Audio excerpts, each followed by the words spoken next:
देखिए, पहले तो कह दूं कि मैं तो एक तरफ से कह सकता हूं कि बेगाने शादी में अब्दुल्ला दीवाना।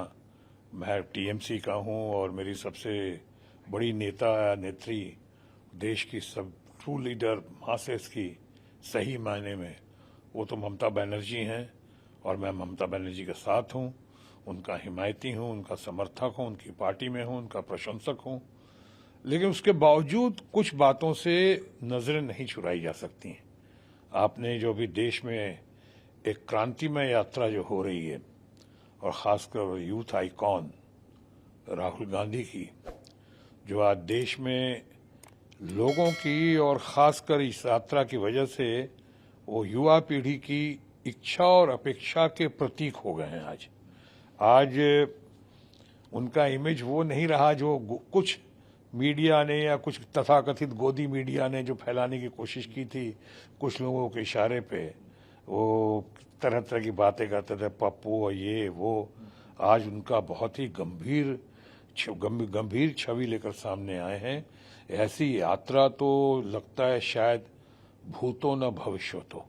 ये पहले ऐसी कभी नहीं हुई, और जो अगर हुई होगी तो एक हमारे फ्रेंड फिलोसफर गाइड और अल्टीमेट लीडर जो हमारे रहे लाल कृष्ण आडवाणी जी, उनकी जो रथ यात्रा, या उसके पहले बहुत हद तक देखी गई थी हमारे भारत के भूतपूर्व और अभूतपूर्व प्रधानमंत्री चंद्रशेखर जी की यात्रा जो दिखाई पड़ी थी।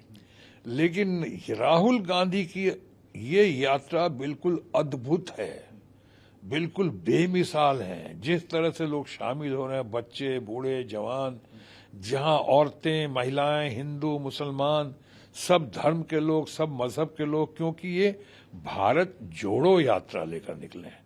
उनका मोटो ये नहीं है कि जैसा कि जयराम रमेश हमारे विद्वान मित्र ने भी कहा है कि प्रधानमंत्री के, ऐसा नहीं कह रहे हैं वो कह रहे हैं कि हम देश को एक सूत्र में बांधना चाहते हैं, हम देश पे नफरत हटाना चाहते हैं।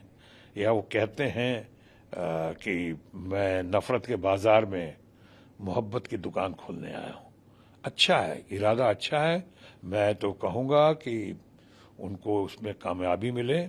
और मैं इस यात्रा में जिस तरह से लोग गतिरोध पैदा कर रहे हैं और जिन गतिरोध को झेलते हुए राहुल गांधी की ये यात्रा इतने बड़े लेवल पे बनी है, विशाल बन गई है, भव्य बन गया है, इसके पीछे मुझे हमेशा महात्मा गांधी की वाणी याद आती है, जो एक जमाने में मुझे खुद लाल कृष्ण आडवाणी ने सुनाया था, जो हमारे फ्रेंड फिलोसफर गाइड और अल्टीमेट गुरु रहे।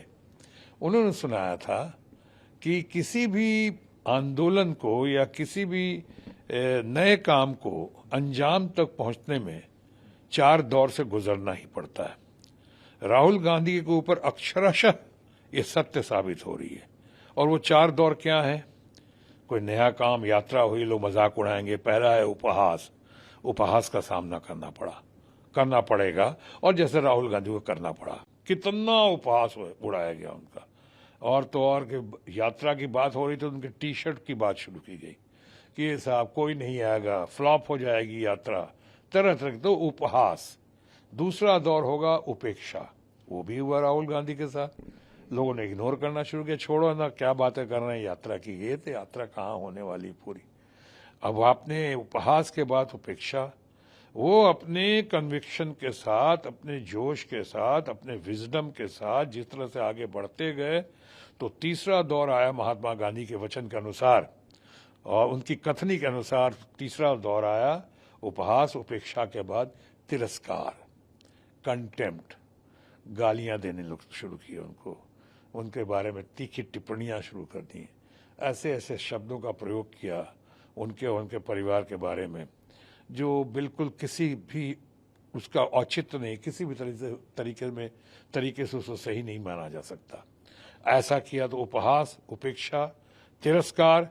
तिरस्कार के बाद चौथा हुआ दमन। ये महात्मा गांधी ने कहा था कि 4 दौर से गुजरना ही पड़ेगा। पहला दौर होगा उपहास, दूसरा उपेक्षा, तीसरा तिरस्कार और चौथा दमन। दमन यानी money power, man power, goon power, gun power. आपको रोको, उसको बर्बाद करो, रास्ते से विमुख कर दो, मारो, या नहीं तो कोरोना का एक नया बहाना लगा दो, कि साहब किसी तरह से इनकी यात्रा को रोको, ये तो कश्मीर तक पहुंच रही है, कन्याकुमारी से कश्मीर तक। मैं आज ममता जी के साथ हूं और ममता जी का बहुत बड़ा समर्थक हूं, ममता जी का अच्छा लेफ्टिनेंट हूं उनका। उसके बावजूद जो देश में बातें हो रही हैं उसको देखते हुए मैं कहना चाहूंगा कि चारों दौर से गुजर गए हैं ये उपहास, उपेक्षा, तिरस्कार और दमन से गुजरते हुए राहुल गांधी लाल चौक कश्मीर में, श्रीनगर में झंडा फहराने जा रहे हैं। यानी कि 4 दौर से गुजरने के बाद सम्मान उनके कदम चूमेगी या चूम रही है, इसमें दो राय नहीं है। महात्मा गांधी की बातों को राहुल गांधी ने अपनी यात्रा से, अपने संकल्प से, अपने डिटर्मिनेशन से, अपने कमिटमेंट से और अपने आत्मविश्वास से पूरा करके दिखा दिया। उपहास से सम्मान तक की यात्रा उन्होंने पूरी की और इसके लिए उनको बहुत बहुत बधाई। प्रधानमंत्री कौन होगा उसका फैसला तो भारत की जनता करेगी। अलग अलग संख्या बल जो है अलग अलग पार्टीज के होंगे, वो लोग मिलेंगे, एकजुट होंगे। उसमें बहुत बड़ा हाथ हमारी ममता बनर्जी जी का भी होगा। ममता बनर्जी जी की तो लोग देख रहे हैं कि वो 2024 में एक बहुत बड़ी गेम चेंजर बनकर सामने आएंगी। महिला है और पहली महिला आज मुख्यमंत्री हैं जो लगातार लोगों के धन शक्ति का जवाब अपने जनशक्ति से दे रही हैं। लोगों को इस तरह से दमन या लोगों का जिस तरह से उनके खिलाफ प्रचार हुआ, प्रसार हुआ, उसका बहुत बढ़िया से जवाब दे रही है। तो ममता बनर्जी को तो आज आप कोई भी ऐसा नहीं है देश में जो उनको लाइटली ले सकता है।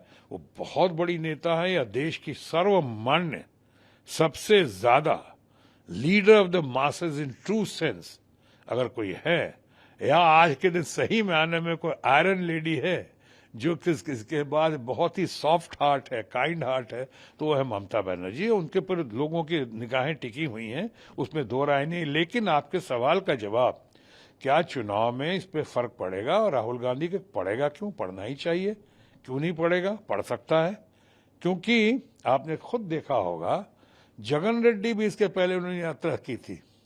आज जो जगन रेड्डी को इतना इग्नोर किया गया था, हटा दिया गया था, पर जगन रेड्डी ने यात्रा करके आखिर मुख्यमंत्री का सिर्फ दावेदार ही नहीं, अपने आप को मुख्यमंत्री साबित भी करके दिखा दिया। तो यात्रा में बहुत दम है और खासकर राहुल गांधी की यात्रा में खास देख रहा हूं, एक कमिटमेंट है, एक उनके अंदर बहुत बढ़िया संकल्प है, देश को जोड़ने की बहुत बढ़िया उनके अंदर एक विजडम है, पॉलिसी है, आइडियाज हैं। और सबसे बड़ी बात है कि उनकी ऑनेस्टी के साथ साथ उनकी यात्रा में ट्रांसपेरेंसी भी दिखाई पड़ती है, यानी सच्चाई भी है और पारदर्शिता भी है। मेरा हमेशा से मानना रहा है कि गुड एडमिनिस्ट्रेशन में या गुड पॉलिटिक्स में या गुड यात्रा में ऑनेस्टी का होना बहुत जरूरी है, पर साथ ही साथ पारदर्शिता का भी होना उतना ही जरूरी है। देखिए, मैं तो उस पर राहुल गांधी को क्यों, क्षमता क्यों नहीं है? उनके परिवार में कितने लोग बन चुके हैं और उन लोगों का देश के प्रति बहुत जबरदस्त योगदान है। आज शायद किसी पार्टी में किसी का उतना योगदान नहीं है देश की आजादी के लिए या देश के निर्माण में, जितना ये राहुल गांधी का या उनके दादा का, नाना का, या पूरे परिवार का जो है आपने देखा है।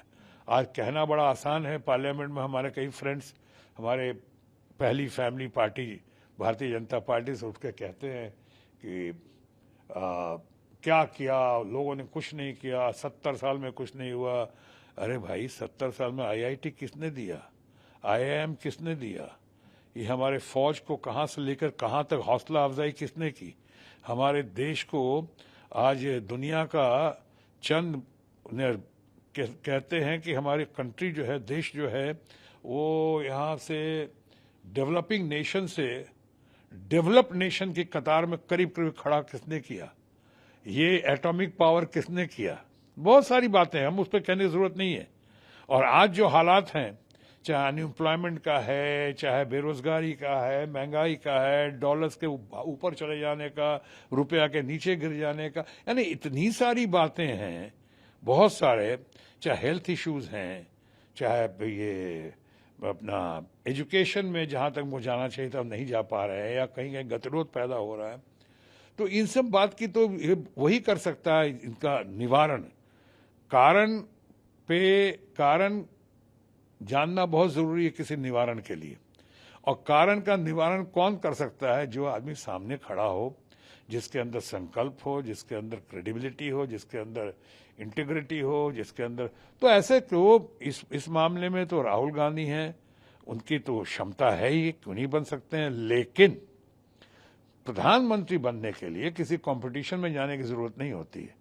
प्रधानमंत्री के लिए किसी खास डिग्री की भी जरूरत नहीं पड़ती है। प्रधानमंत्री तो आप जानते हैं, जब आपके पास संख्या बल हो, लोग मिल जाते हैं तो बना देते हैं। अगर राहुल गांधी हो, चाहे ममता जी हैं, चाहे जो भी हमारे लोग सामने आ जाए हैं और आएंगे, उनके ऊपर, उनके साथ कितनी संख्या बल है, कितने पार्टीज का सपोर्ट है और कितने नंबर्स हैं उसके साथ, उसके आधार पर ही फैसला होगा। इसलिए मैंने शुरू में कहा था, प्रधानमंत्री बनने का फैसला भारत की जनता करेगी।